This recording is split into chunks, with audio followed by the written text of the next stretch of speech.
I worship you. You are here, working in this place. I worship you.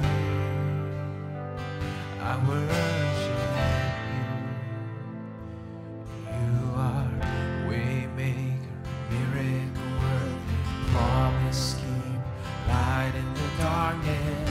My God, that is who you are. Waymaker, miracle worker, promise keeper, light in the darkness. My God, that is who you are.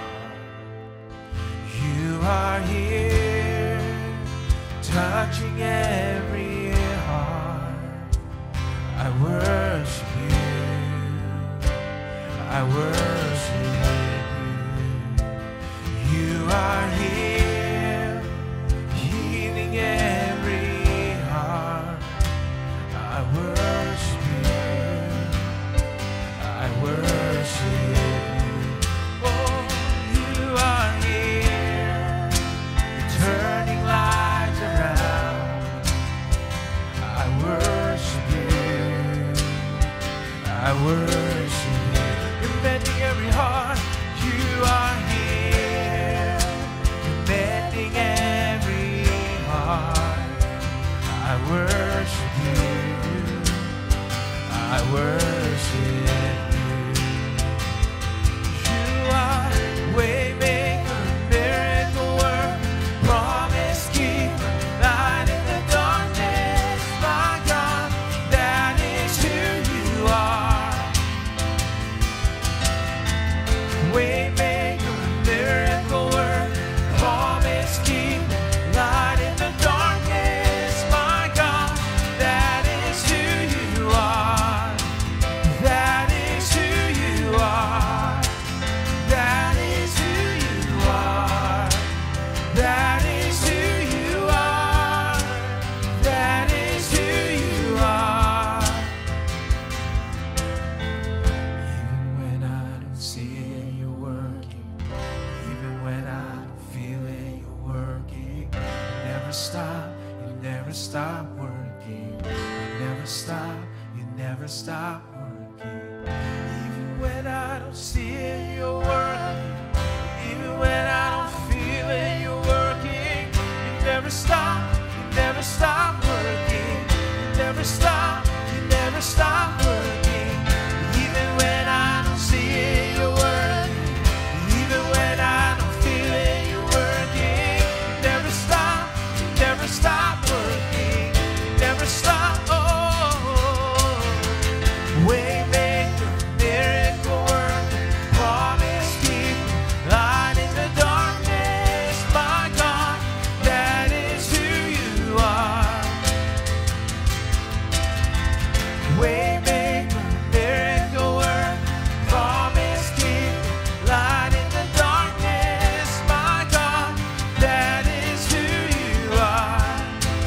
That is who you are.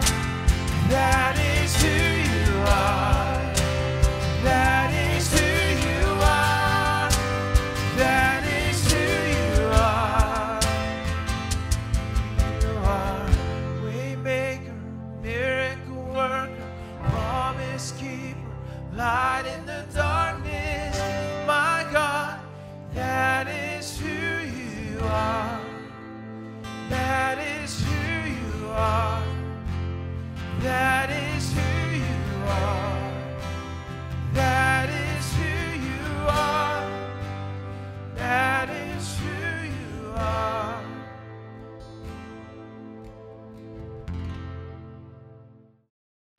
Hello, Living Hope. For the Thursday of this Passion Week, our verses come from Luke chapter 22, 54 through 62. Then they seized him and led him away, bringing him into the high priest's house, and Peter was following at a distance. And when they had kindled a fire in the middle of the courtyard and sat down together, Peter sat down among them. Then a servant girl, seeing him as he sat in the light and looking closely at him, said, "This man was also with him." But he denied it, saying, "Woman, I do not know him." And a little later, someone else saw him and said, "You are also one of them." But Peter said, "Man, I am not." And after an interval of about an hour still, another insisted, saying, "Certainly this man was also with him, for he too is a Galilean." But Peter said, "Man, I do not know what you're talking about." And immediately, while he was still speaking, the rooster crowed. And the Lord turned and looked at Peter.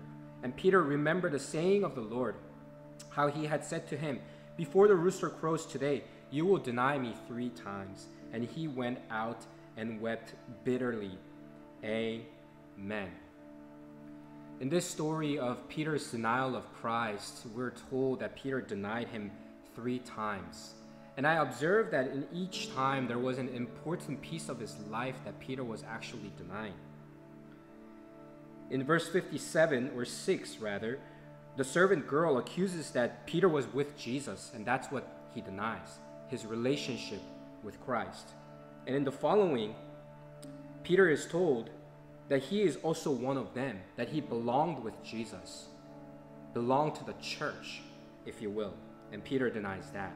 And finally, when he is told in verse 59 that you are certainly with him because you too are a Galilean, Peter denies his self-identity.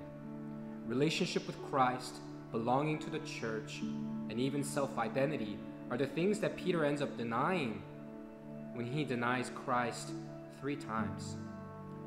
But amidst this darkness, there is a hopeful truth. There is hope beyond darkness because Jesus sees it all. We're told that Jesus foretells Peter in the Bible that he will deny Jesus 3 times. See, Jesus already saw Peter even before this was going to happen.